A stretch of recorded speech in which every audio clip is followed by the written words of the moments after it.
When BMW revealed the X2 just a few months ago, we weren't quite sure what to make of it, because at some angles it looked like a proper crossover, but then at others it looked like a slightly raised hatchback. Well, we've got it here today in the 20i sDrive spec, and we thought we'd have a quick look to see what BMW has actually come up with this time. But before we do that, let's just get into what the X2 is exactly. What we know is it's based on the UK L2 platform, which means it shares a lot with the BMW X1 and the Mini Countryman. Knowing that, let's take a step inside and see what it's like in the cabin. When you step inside, apart from this bright optional orange interior, it's pretty much a standard BMW. It's got the same center cluster layout, same gear shifter, same controls. So if you're a BMW fan, you might feel comfortable here, but seeing as it's sort of a stylish option compared to the X1, I was expecting something just a little bit more special.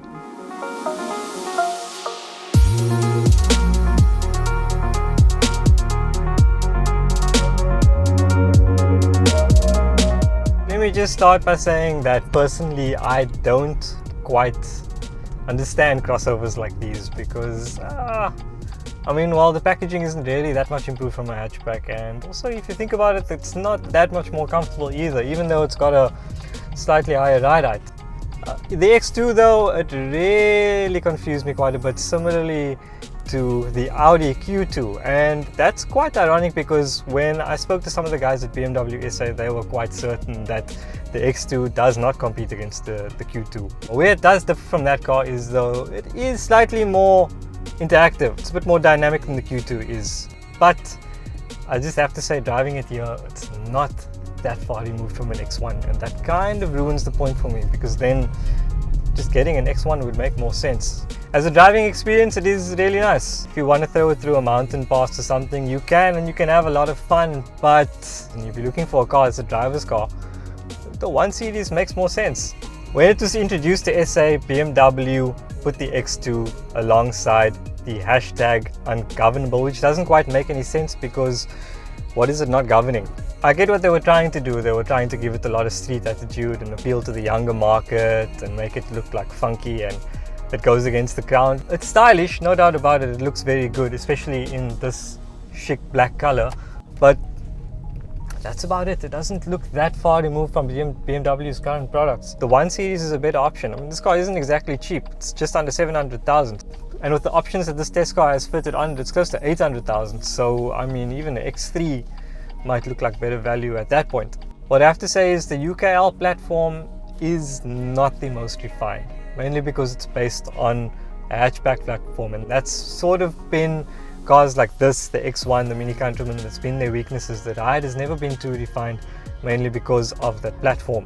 Also slightly because of the wheel combinations, but even if you drive a car with a thicker profile, it's not that much more comfortable. It does make a difference, it is more bearable, but in these low profile wheels, it's just, for daily driving, it's not that great.